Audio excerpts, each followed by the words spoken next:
everybody. Welcome. My name is Rob Hill, and we're here with some special guests to talk about the origins of the meeting of the minds. And I'm here with, just to my left on your screen is Scott Nickerson. I think if I'm calling this right, the founder of the Atlanta Parrot Head Club and one of the co-founders of Meeting of the Minds. But right below me is Brad Rodgers, who is claim to fame, among other things, coined the term Parrot Heads in Paradise. And then in the Cindy Brady spot down on the lower left, we have Jerry and Mary Diaz, who everybody knows them. They are the brains and the muscle behind the original Meeting of the Minds, among other great credits. And so welcome all you guys. Thanks for being here. Glad to be here. Yep. All right. So I'm so excited about this conversation because, as a lawyer, generally speaking, I don't ask a question that I don't know the answer to, but here I am. I feel like I'm about to learn all this great history for not only some history of the Parrot Heads in Paradise, but also for this Meeting of the Minds event that I have been involved in myself personally for, I think, 8 or 9 years, and which I love, and is something I look forward to every year. And I'm just thrilled to be able to learn myself and teach everybody as we go how this magic all got started. So let me start though by asking Scott the chicken and the egg question here. If I remember right, the Parrot Head organization or organizations came before Meeting of the Minds. Am I remembering that right? That's correct. Okay, so how did it all start? A goof. It was just me being bored of my social life in Atlanta, Georgia.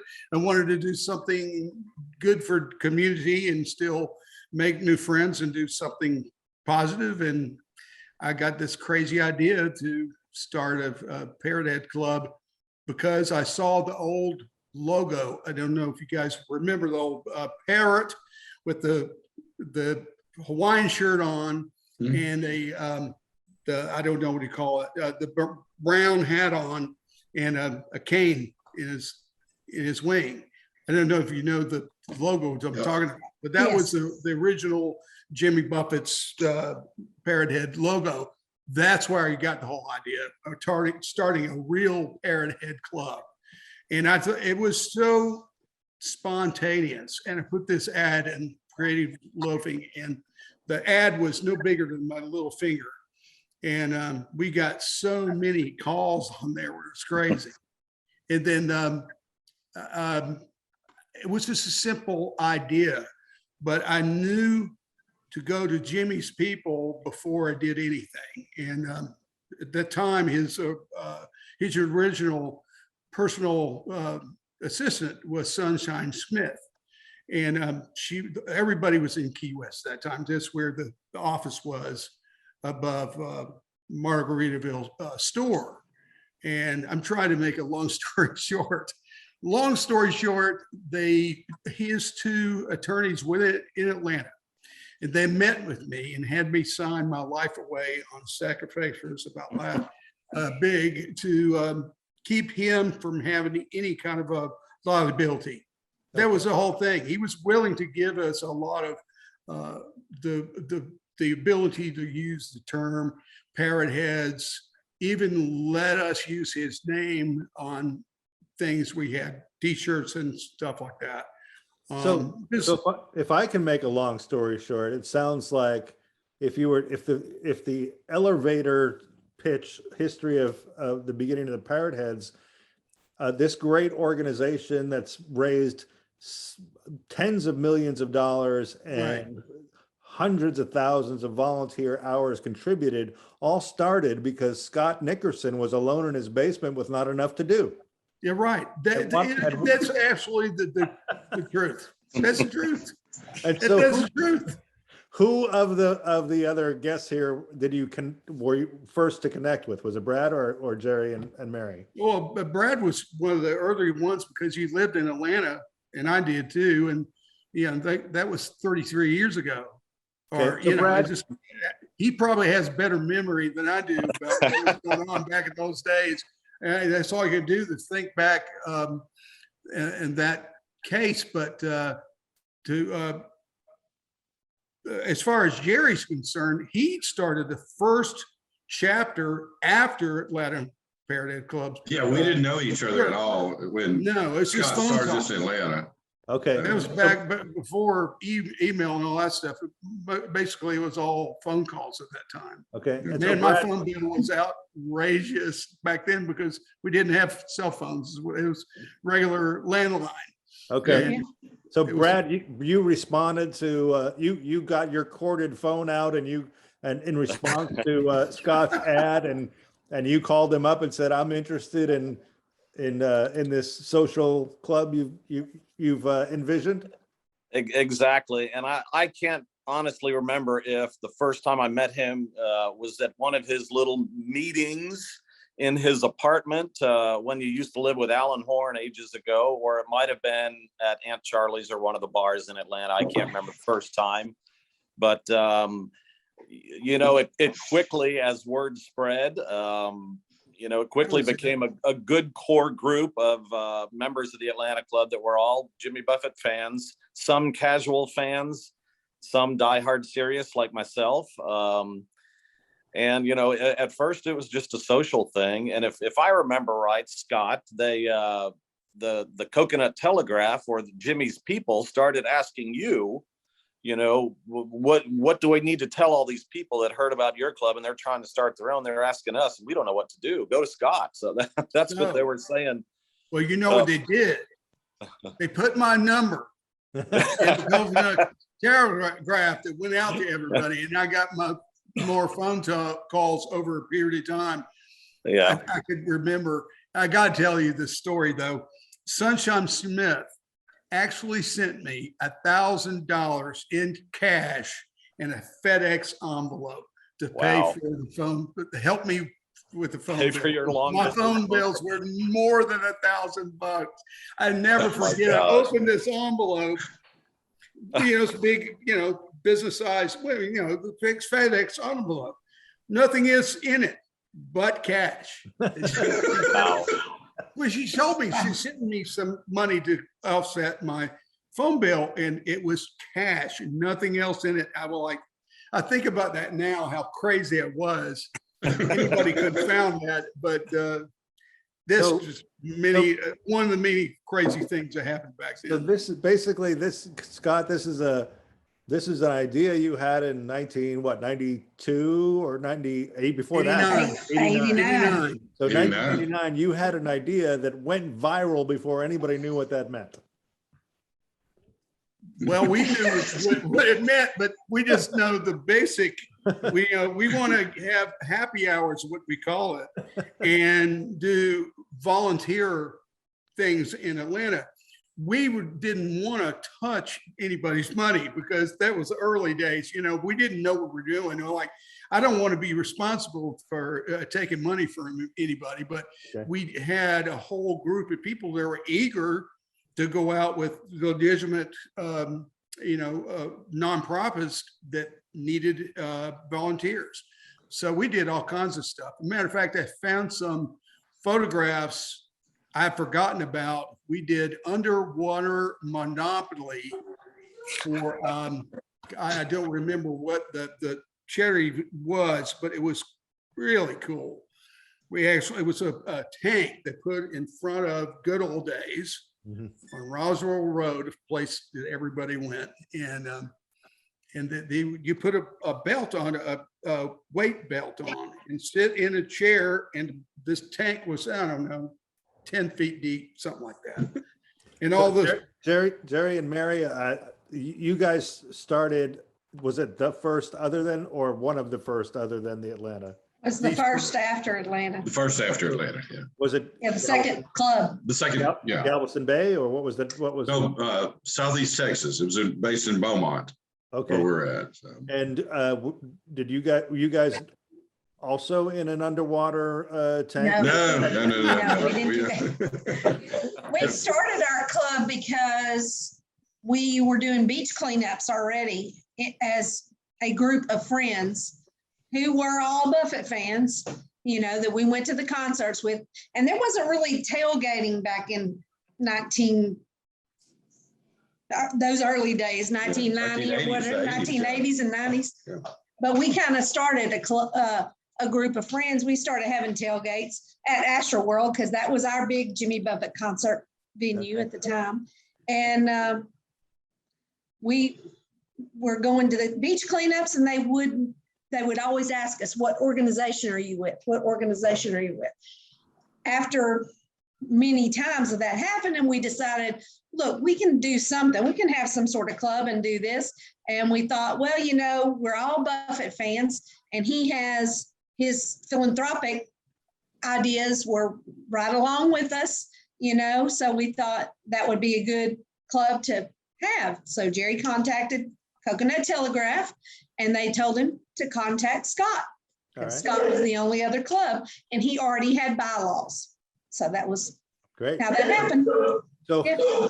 at what point did somebody observe that this was now big enough that we should organize a central event around this organization? It wasn't that. I mean, Jerry could tell you. 1992. It was 92, and there was nothing big about it. They had their club, we had our club, and that was it. That was it. And I think the timeline, I'm been trying to put it together. The Atlanta Club started in '89. Is that correct, Yeah, it's right. Scott? April 1st. April 1st. We did it on purpose. Yeah. And I believe that we started ours in late '89, maybe early 1990, somewhere in that area. Yeah, And for a couple of years, it was just our two clubs. And like Scott said, we would talk back and forth, maybe once every couple of months. And what are you doing? You got any ideas? And we would, it was really, Atlanta was really doing some great philanthropic things, you know, helping out with charity. We were just really doing happy hours and the beach cleanups. And really, we were kind of struggling to keep it all, you know, going. And I got the idea in early '92, why don't we have a party where we can meet all the people in Atlanta and they can meet us, and maybe with twice as many people, we'll have some synergy. And that's when I approached Scott about it. We talked to Coconut Telegraph. They put out a little ad or an article about it, probably summer of '92. And we planned it for December of '92, December 17th and 18th. And by the time, between the time they put out the ad and December, there was a lot of people who saw that and wanted to be a part of it. I say a lot of people, it ended up being 85 people, but almost every one of them ended up starting a Parrot Head club. I think 40 Parrot Head clubs came out of that first meeting of the minds. Wow. So, yeah. It doubled every year after. It was sort of like Noah's Ark. It was like 2 people from Iowa and 2 people from Kentucky and 2 people from here or there, you know, and they went back and they started their club, you know. So. And the Lord saith, go forth and multiply. Jerry did put ads in large market newspapers, though, like Houston, Dallas, that kind of thing. He did that as well. That's calling them and sending them copy to put in the ad. And the meeting of the minds, Coconut Telegraph called him, and they said, well, we need a name for this event. You know, when he contacted them, said, we're going to do this event. Yeah. And they're off on the fly. He said, meeting of the minds. So Yeah. that's A throwaway idea, just like Brad said. It was like just the first thing on top of my head. And Yeah. had I known that 30 years later, it'd be like a big logo and a website, I would have maybe given it some more thought. But sometimes it's best just to go with your first thought, you know? I've always wondered about that, actually, because the idea of meeting of the minds is like, there's nothing Buffett in that name, Yeah. or No. nothing tropical or even musical. Yep. It almost sounds like a gathering of intellectuals. Rob, you're thinking that I brainstormed over this. No, it was literally 5 seconds off the top of my head on a phone call. Yeah. and what it was about was people of like minds, though. Yeah. That's kind of what he meant by that. And there's like-minded people who Yeah. would continue to have relationships for their whole lives, you know, Look at that. based on that, you know, and it really has happened, you know. What is everybody that's with me now was present at the first meeting of the minds? Yes. Absolutely. Yep. So let me start with you, Brad. Did you have a role in it, or were you just an attendee? I was just an attendee. I think there was, what, you said 85, Jerry? 85 or 90 is what I remember. I remember Yeah. 90 of it, yeah. And it was funny because it was just kind of a, here we are in New Orleans, let's do something. I don't even think the New Orleans Margaritaville was there at the time. No, It was not. No. It was being built. The Yeah. store and- was, but everything wasn't The there. store opened the second year. Yeah. We the knew it was second going to year. be there, but it was being built, but the store opened the second year. Mhm. So, From what I remember, there were a couple of happy hours in the main hotel where we The were. Right, right. right. And then, you know, at nighttime, people just kind of went in different directions in groups. At least I know I did. The We pretty much always, most of us end up at Tropical Isle. That was Tropical Isle with the- Pam Isles Porter. are- the only Yeah. Tropical Isle. There was only one, and Yeah, it was where across the street from the one on Bourbon. It Toulouse. was on Bourbon and Toulouse. Yeah. Yeah, it was on Bourbon and Toulouse. That was the original one. So what was the musical component of that first event? Well, there ended up being one, but it was spontaneous. I mean, there were no, Late as usual. well, ladies usual played Yeah, at Truck. right. Okay, so we got to get, the first thing that we did was Friday about 6 o'clock. We all met in the bar at the Holiday Inn on Royal Street, which was the host hotel, more or less. It really was. And we were just also excited to meet other Parrot Heads from, I mean, it's kind of hard to describe now because it's so commonplace now. But back then, to meet somebody from another state who was a Parrot Head and actually talk to them and hanging out, it was like, this is like crazy. This is like so much fun, you know? And that's what we did. Scott, Brad, and like I said, ended up being about 85 people in this bar. It was a good crowd. We were all amped up. It was a Friday. And I knew that Scott played harmonica and I played guitar, but I mean, I wasn't writing any songs yet or anything. David Marceau on the pickle bucket. Yeah, Remember that, it was a right? plastic bucket keeping time. Yeah, he was our conga player in our original band. But So- I didn't have a band at the time. I really No. wasn't. No, So me and Scott, we just got together and like, do you know this song? And yeah, we both do a ton of Buffett songs. This was the first time you guys had met? Yes, oh yeah, oh yeah. face to face. Been on the yeah. phone a lot, but never met each other until we were getting down there. And so when you invited people to the first meeting of the minds, there was no, well, of course, there was no line in the email because you probably didn't send it by email. But there was no, hey, here's who's the featured musician at meeting. No. Everything was like, It was our It's like- family vacation, first of all. It was I know you hear Danielle still bitch about that today, about the fact that she has they lost their family vacation. We took them there every year because it was the Papa Noel season. And, you know, there's a lot of things for kids to do. And we always brought them. And we decided to buy Atlanta to meet us there that year. And dadgummit, that was the end of the family I vacation. can tell Rob's trying to wrap his head around this now. So let us summarize now. The organization started because Scott Nickerson was unhappy with his social life. And the event started in 1992 and completely screwed up the Diaz family vacation. Forever, Danielle says, forever. This is the legacy of Meeting of the Minds. That's it. So There actually was a schedule of events and it's printed. We have, because I typed it myself. It had a little oh, you're right. Yes. palm tree border on it and You know, all that. Ironically, Because I had a high-tech HP computer right then. You know? So at what point along the way here did somebody say, this is not a one-off, this is something we'll do again? Oh, that immediately, year. immediately. Immediately. Yeah. We all knew it was, yeah. The Okay. excitement level was incredible because everybody were like, that was there was like, oh my God, this is what we needed. And, you know, it literally was like spread like wildfire then. So now at this point, did the event, did the Meeting of Minds event cause a wildfire in the creation of Parrot Head clubs? Yeah, absolutely. Absolutely. Yeah. Yeah, Like I Scott said, yeah. Well, leading up to the event in that 4 or 5 month period, there actually were a couple more formed, the Dallas Club and the New Orleans Club. And so when we ended up getting to New Orleans, there were 4 clubs at that point.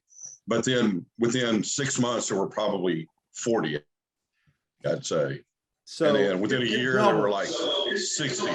Yeah. It doubled every year. Scott's already Yeah. said that once. Yeah. It basically doubled every year from what it was the previous year. Yeah. Brad, did Yeah. you attend all of the early MOTMs in New Orleans? I was at all of them in New Orleans and the first several in Key West. I think there was one other guy from Atlanta, Joel Oates, and myself. Joel Oates. Yeah. They were the first ones. I think it was the first 10 or 11 that I went to. And then, you know, job changes and life changes and all that. So it's been quite a while since I've been to one, but I've stayed in touch. With social media now, it's a lot easier to do. And, you know, We just always drug our kids along. yeah. All along. So Brad, tell me though, what was the progression of those after the first one? How did the event grow and change over the next few years? Well, and like I said, I was never a director. I didn't want to spend the time being the organizer. I wanted to be there for the fun and meeting people. And, like they said, I can contest to that. It doubled. It got bigger every year. He made fun for more people too. He made it fun for a lot of people. I have some stupid human tricks, and I think I won the Buffett trivia contest one year with the whole push button, you know, alarm system and everything. But it did. It grew, and then it kind of got difficult because in those early years, you know, so and so is playing here, and everybody would go and watch them. And as it got bigger and bigger, you know, they wanted to branch out from New Orleans. And of course, Key West was an obvious choice for a good place. And then even at Key West, you had so many options and so many musicians and bands that wanted to get involved in different kinds of music, not just Jimmy music, obviously, all the trop rock stuff. And so people had different places to go, you know, whether it was the beach or Margaritaville or Hog's Breath or Sloppy Joe's or so there were pros and cons because you might not get to see everybody because everybody's kind of spread out the bigger it got, but you also got to meet people from everywhere. And you know, and now with social media, I still occasionally reconnect with somebody. Oh yeah, I remember meeting them way back then. Okay. And it's kind of funny because in the middle of my Parrot Head life 17 years ago, I moved out here to Oklahoma City. And first person I called was Bill and Trina Gear, who I met at the first couple of, I don't think they were the first one. I think they were the second one. Second one. And so I've been involved with COPA, the club out here. I haven't been to the Meeting of the Minds like I have. I'm now 58 with an 11-year-old. So, you know, life changes and priorities change. But I'm done with your excuses, Brad. No, but believe me, my wife still rolls her eyes when I say, hey, Jimmy's coming nearby, you know, so we got to get to another show. This COVID thing's messing it up, you know. But the bigger it got, like I said, there were pros and cons, but you know, the 11, 12 years, however long I went, I can't even remember. You know, it's just more and more fun. And you look forward to seeing the people that you know you would see every year. From all over the country. Right. And that's just what's made it special. Lifelong friends. You know, Scott was saying, I guess it was 3 years ago, we had the 30th Atlanta, you know, anniversary for the Atlanta Parrot Head Club. And I said, I got to go to that. I was so involved in the development of the club and growing it. I used to have business cards with my name as the Parrot Head for the Ages on them, and with the club information. I remember that.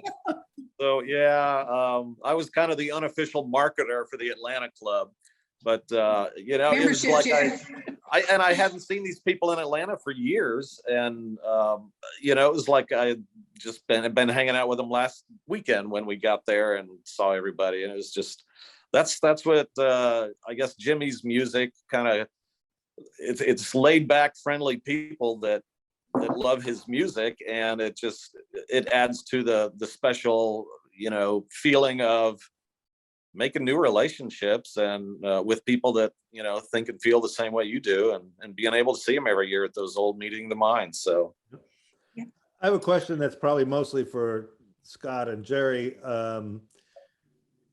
That's of particular interest at this point in our history. And I know that there's some people that I'm working with on this year's Meeting of the Minds and next year's Meeting of the Minds that would be interested to know if there was a lot of consternation and difficulty when you transitioned from New Orleans to Key West. Do you remember how people reacted to that? I don't remember anything special that was. It was obvious, I think, to everybody that it couldn't stay in New Orleans. Yeah, it was just. I mean, the last two. I think the last two were at the convention center, which just is not the right atmosphere for. It just. And it was the only place big enough to have. It was the only place big enough. We were 3,000, over 3,000 people at that point. Were we that big? I think, the last 2 years. Yeah. I think so. But You got That's that. why we had to go to the convention center. And then it flights are more expensive. Yeah. Yeah, flights are more expensive to Key West, but They sure are. That was the obvious place. Yeah, that was the obvious. Yeah, it was the obvious place. And that, it's hard to believe there were that many. I'm pretty sure there were over 3,000 those last 2 years, though. So when you guys look back at that and see what Meeting of the Minds has become, and for that matter, what Parrot Heads in Paradise has become, I can imagine that's like almost mind-boggling when you reflect on it. Jerry, how do you think about it? Yes, me. Yeah. Yeah, definitely. I mean, I knew we were on to something, that first year, and I knew we'd get bigger, but I really didn't have any clue. What really made things kind of become exponentially bigger after the first 8 or 10 years was the influx of original music, original trop rock music.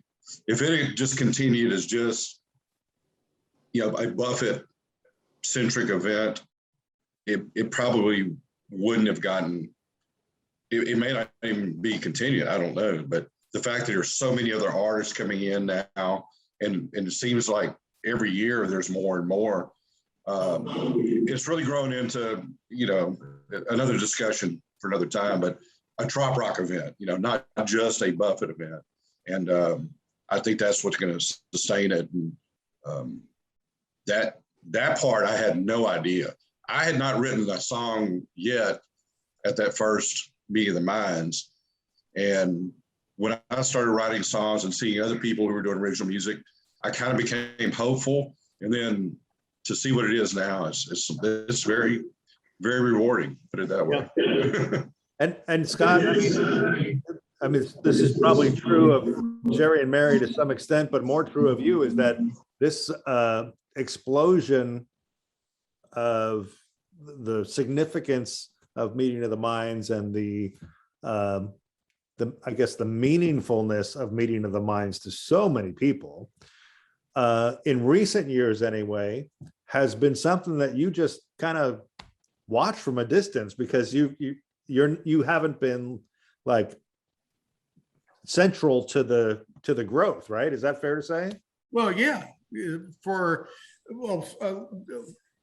a couple of reasons, I had to step back in almost everything because of major surgery I had 20 years ago. And then my son is now 14 years old and needs to be a dad instead of being out there doing what I used to do before then. But yeah, I mean, I always kept an eye on what was going on. And it's when people stop and ask me, you know, what do you think about this? I'm blown away that it's lasted 33 years and still is viable and productive and everything else good you can say about it. I just never thought that something that started on a whim to start with that ended up this way. I definitely do not take credit for anything but coming up with the idea. But the fact that it grew and continued to do what it's done, it just blows me away. Yeah. All of And I us, tell I you, think, Yeah. even people that are new to it, fairly new to it, you know, 10 years in, only 10 years into it, they're still amazed that how much it's still growing and still changing and yeah, evolving, organically evolving Yeah. too. And Yeah. so that's a good point, and then maybe tie that into Jerry's observation, which I don't necessarily think is a discussion for another time, because it really has become meeting of the minds that it's grown beyond just a Buffett fan club. It's all the support for other original music and other artists. So when you look back on those first few years, both yourself as an artist and Scott as an artist, and other people not doing original music, who were they? Who, besides you guys, were there others that were involved? First year was just me and Scott. Right. And second year was A1A up and rolling the second year, Scott? yeah, we're already doing it then, but Jeff Pike was a single artist. Back in the day where sequencing was pretty new and people accepted the fact that the guy had 3 keyboards behind him with all this pre-recorded music. Now I got to give Jeff credit because he created all his pre-recorded music. He didn't download anything from anybody else. Sure. The drum machine, bass, horns, It's like keyboard, everybody else does everything today. he did Yeah. himself. It blew me away to see him do that on some of the songs we did, which sounds like a 17-page band. But that was so accepted back then. But he was, I got to give him credit. I was just teaching myself to play harmonica. I've been a drummer all my life, as far as back as I can remember. But because of the whole Buffett Parrot Head Club thing, I was really infatuated with the whole sound of Fingers Taylor. To me, and still to this day, to me, 50% of what attracted me to Buffett's music was Sure. Fingers Taylor. We talk about that all Without the time. harmonica, I'm like, Talk about it I all the still like his stuff, but I miss that sound.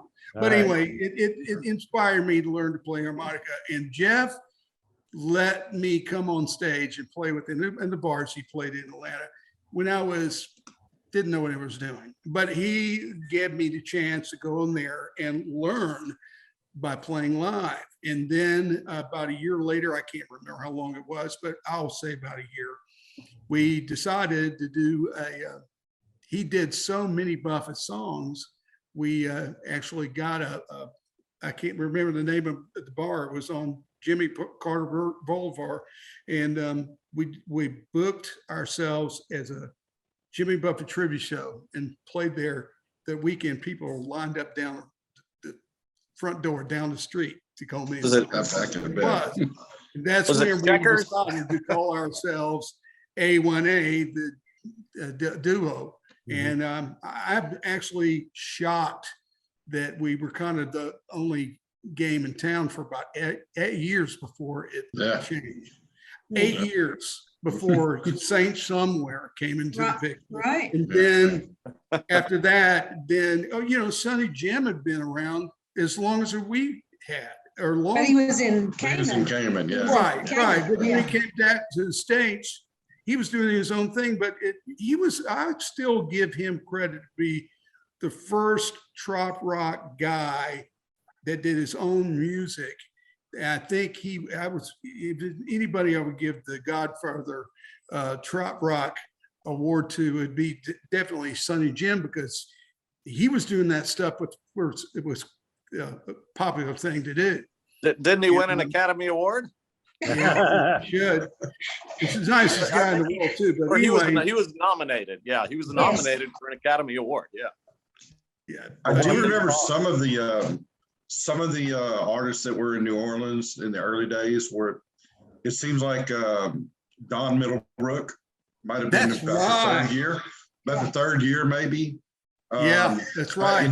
And also Jimmy had started his own label already, and he had a band called Evangeline was on his Yeah. roster. Y'all remember that? Them? All It was girls. an all-girl band. Yeah, And they they're played awesome. with the Meeting of the Minds early on. Also, I want to say Brent came along in the New Orleans. Burns. time. You know, those first 5 years in New Orleans. I'm pretty sure Yeah. Brent was a part of those.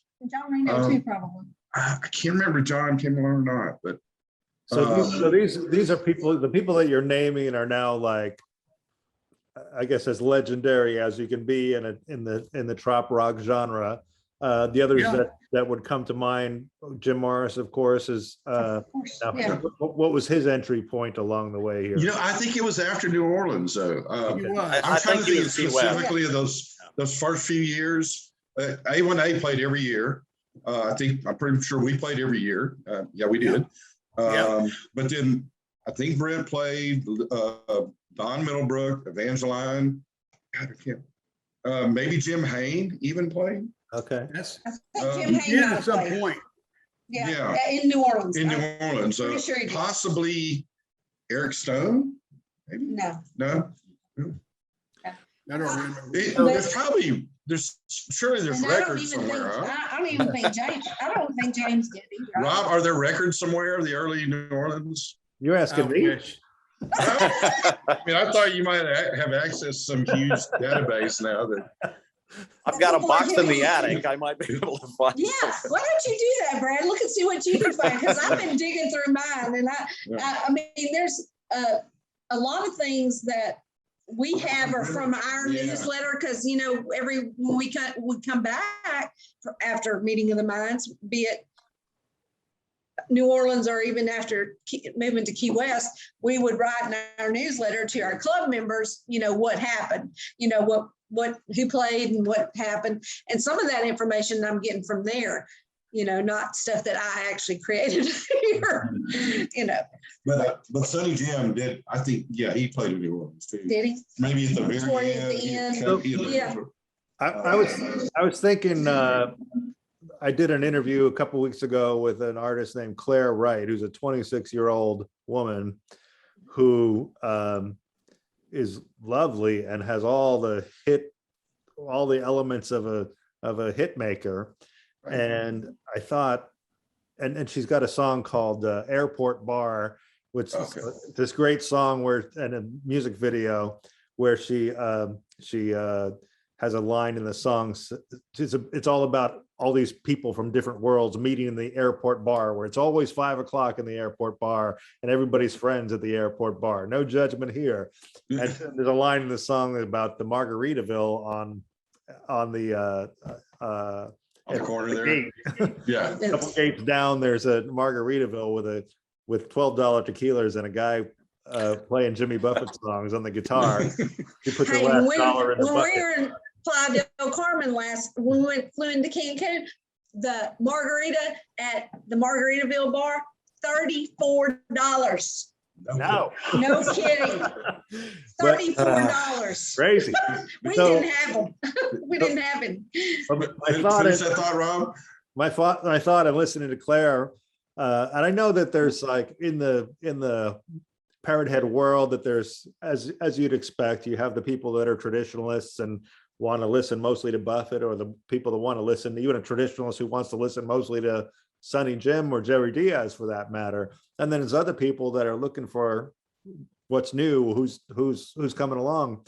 And then I think we have this artist in particular, how interesting and amazing it is really that this woman who was born 20 years after Jimmy Buffett had his biggest hit, who just idolizes him and plays music that's inspired by him, and is like making her way to in a pop music world and coming to your event that you guys started 30 years ago. And it's like so important to her, and she's looking forward to it, and people are going to discover her music. And I think, wow, that is an amazing legacy, not only for you guys, but also for Buffett himself. You know, I mean, when people come along 2 generations later, inspired by your music, that doesn't make you an old man. That makes you a legend, right? Absolutely. Yeah. An icon. Yeah, it's my favorite thing about this, where we are today, is Seeing new people. Seeing new people, young people, so absolutely. involved. Our kids are so involved, you know that, and they're But artists, but the like artists, you said, artists, and I mean, you know, it just is. like a Brighton Stahl, you know, I mean, a 20-something-year-old kid. I mean, I've got blue jeans in my closet that are older than him. Yeah, but it's so cool, and they're so happy to be there, and they love hanging out with all of us old artists. I mean, Well, that's the other thing. I said that. I shouldn't have said that. That's old people.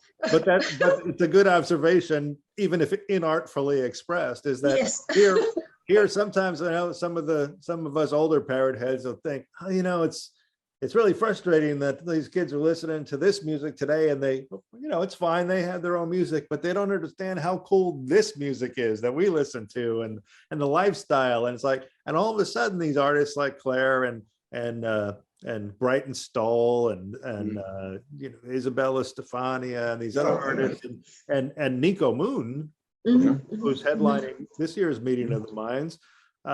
He's in his 30s or so, but he's hitting the top of the charts with what's basically trop rock music, whatever you might call it. It's basically trop rock music.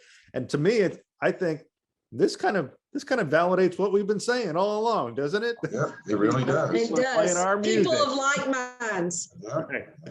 You know, people of like minds. So let's bring this full circle here. And I don't want to do a spoiler thing here, but I know that Jerry, both you and Scott are going to be at the 30th meeting of the Minds. Brad probably has something better to do, don't you, Brad? Well, I'm actually going to Vegas for the first time for a 30-year anniversary of my old college buddies golf trip. So I'm sick of your excuses, Brad. I'm sick of your excuses. Hey, well, believe me, even though I'm not as involved, I am promoting the Parrot Head way wherever I go. I will till the day I die. All right. So so when was the last time, Scott and Jerry, that you guys were at a meeting of the Minds together? When you played with Buffett, when you played Margaritaville, we were there watching. 7 years ago.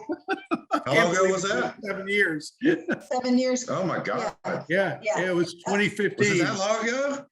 Yeah, because they filmed that to be the end of that movie, the Parrot Head documentary. Yeah. That was 2015. It was November 2015. Wow. Yeah.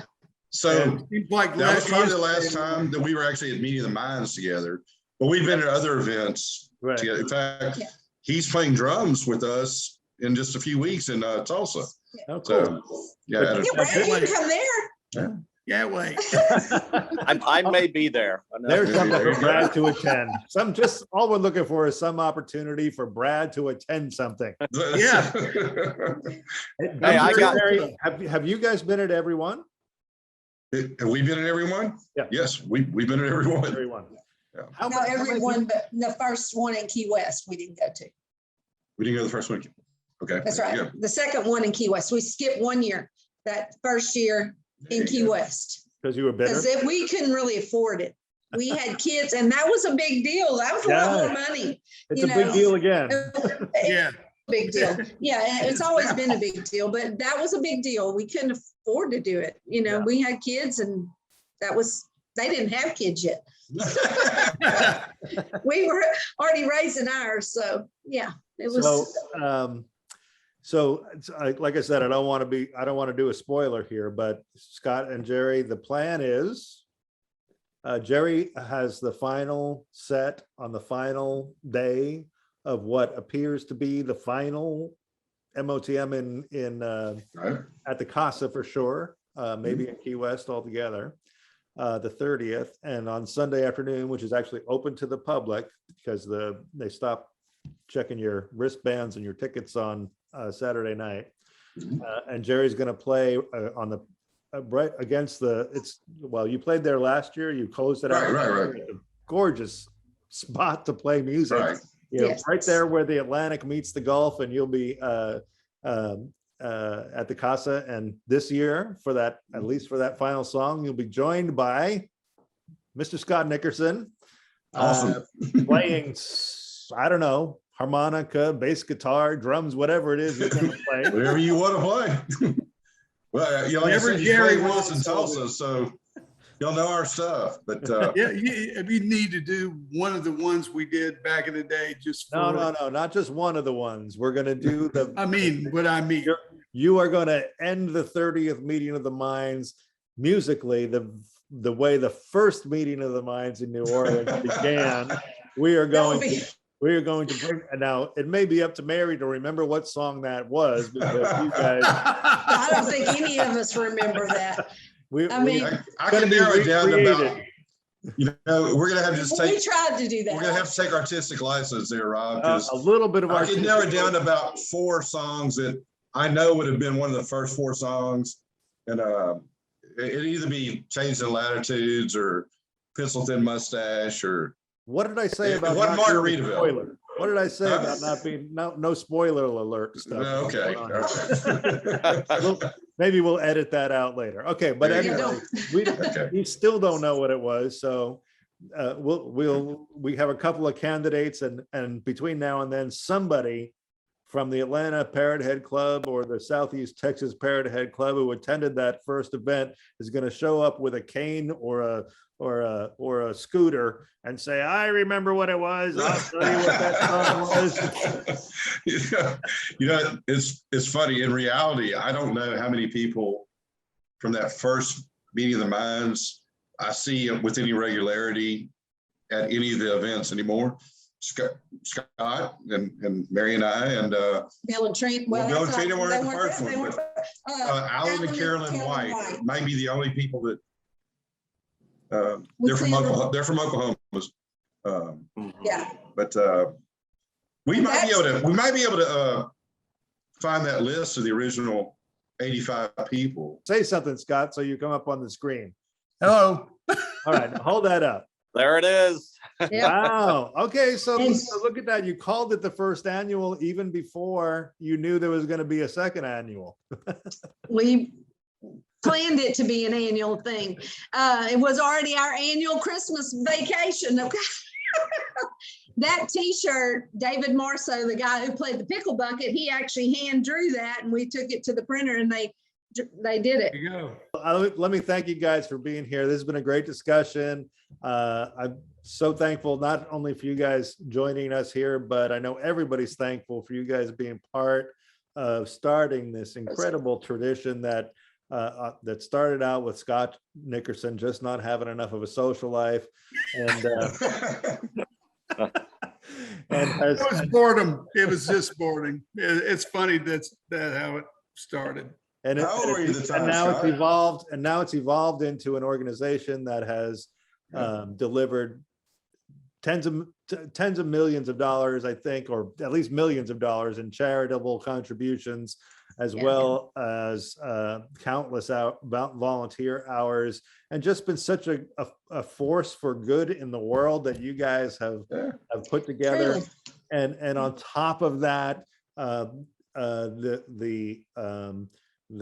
contributions to the music world, the songs that would never have been written, this or let alone performed, and the people that have been brought together that have become lifelong friends and husbands and wives and Yeah. Oh, yeah. A lot of that too, yeah. Yeah. there are hundreds of human beings on this earth that wouldn't exist without you. And the vast majority of them are nice people. Correct, the vast majority. And it's all been made possible by the whimsical and the what began with a whim, but that became a purpose and a party. And thank you guys for doing all that work and creating all that in music. And thank you for being with me here today. Here's to you, here's to me, here's to taking life easy. Fill my glass to the top and raise high. We don't work out, we don't fit in. We've got some wild and crazy friends, but that's okay, 'cause come what may, we'll get by. Here's to you, here's to me, here's to taking life easy.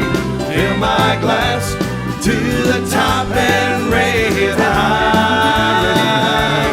We don't work out, we don't fit in. We've got some wild and crazy friends, but that's okay, 'cause come what may, we'll get by.